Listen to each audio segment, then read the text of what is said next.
граѓаните треба да знаат дека од десната страна, кога одиме кон излезот на Прилеп,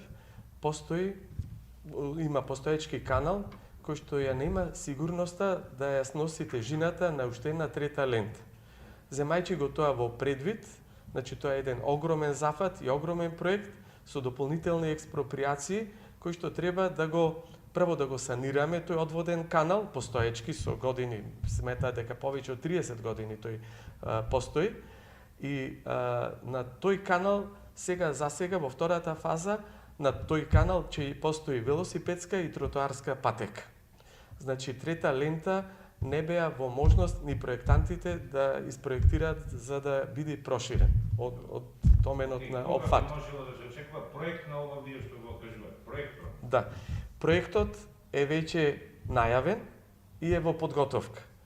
Значи во најскоро време ние ќе имаме можност и да доликува навистина за еден влез од соседни општини кои што фреквенцијата и тоа како е зачестена, посебно кога и земјоделците или стопанствениците имаат потреба од користење на тој пат. Не сакам да кажам дали трета лента за скоро време ќе се прави, вие што го кажувате. Со оглед на тоа дека и со оглед на тоа што актуелниот проект, секој актуелен проект има временски термин 5 години да не биде коригиран, односно да не биде нарушен тој проект, ние значи во најскоро време, после 4-5 години можеме да сметаме дека може да се прошири за уште една лента.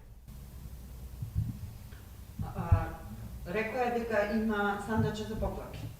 Воедно таму на вчерашната пресконференција од страна на надзорот, представници од надзорот, беше кажано дека сандачето за поплаки било во општината и тие немале увид дали граѓаните имаат поплаки на начинот на изведување и реализација на улицата Леце Котески.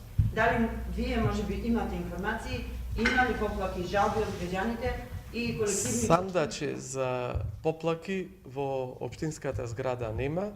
Веројатно крајната дестинација за упатување на апели, забелешки или жалби и поплаки, тоа сум јас заедно со комплет нашата локална самоуправа и грижата и совест.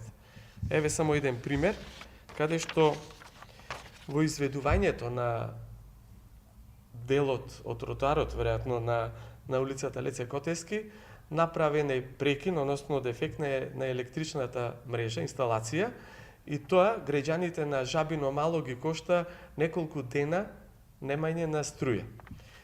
За жал, дефектот не е пријавен, е затрупан со земја и останува да детектираме или да ги ангажираме нашата служба за да направи увид на лице место, да ги согледа дефектите и да го отстраниме.